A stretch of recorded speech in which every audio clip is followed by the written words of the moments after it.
స్మరణలో సేవాభావం ప్రజ్వరిల్లడం అభినందనీయమని గోదావరికని ప్రభుత్వ general hospital RMO doctor రాజు అన్నారు. సింగరేణి 7 LEP గనిలో సీనియర్ క్లర్క్ గా పనిచేసిన అల్లి గణేష్ కుమార్ అనారోగ్యంతో అకాల మరణం పొందారు. ఈ నేపథ్యంలో గణేష్ వర్ధంతి సందర్భంగా శుక్రవారం కుటుంబ సభ్యులు పుణ్య కార్యానికి పూనుకున్నారు. గణేష్ కుమార్ సతీమణి తులసి, కుమారుడు బృహత్, కుమార్తె శివమౌన్య కలిసి స్థానిక ప్రభుత్వ జనరల్ హాస్పిటల్లో మృత్యుతో పోరాడుతున్న నిరుపేదలకు నిత్యావసర సరుకులను అందజేశారు. జ్యోతి గాంధీ ఫౌండేషన్ నిర్వహణలో జరిగిన ఈ కార్యక్రమానికి ఆర్ఎంఓ రాజు ముఖ్య అతిథిగా హాజరై నిత్యావసర సరుకులను పంపిణీ చేశారు.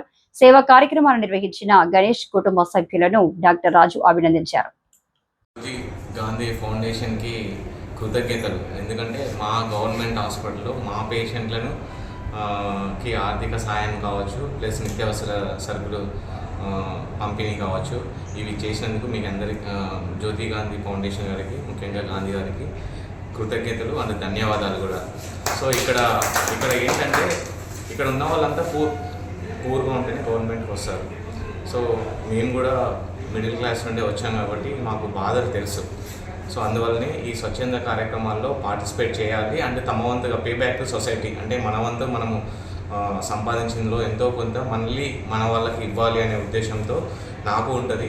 దానికి మీరందరూ సహకరించినందుకు ఈ నిత్యావసర వస్తువులు మా వాళ్ళకి, అంటే మా dialysis patients is nothing but ఏంటంటే వాళ్ళకు పని చేసుకోలేరు పాపం. వాళ్ళకి ఏంటంటే డయాలసిస్ చేసుకుంటే కానీ కిడ్నీ సరిగా ఫంక్షన్ కాదు.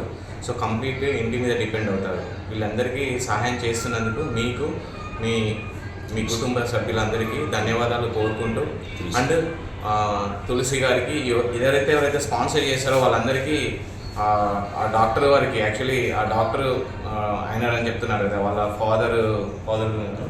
ఫాదర్ జ్ఞాపకార్థము డొనేట్ చేసినందుకు చాలా చాలా కృతజ్ఞతలు అండ్ ధన్యవాదాలు కూడా. అండ్ వాళ్ళు కూడా బాగుండాలని కోరుకుంటూ, ఇట్లాంటి కార్యక్రమాలు చేయడం వల్ల సొసైటీలో ఇన్స్పైర్ అవుతారు, అంటే వేరే వాళ్ళకు కూడా మోటివేట్ అవుతుంది.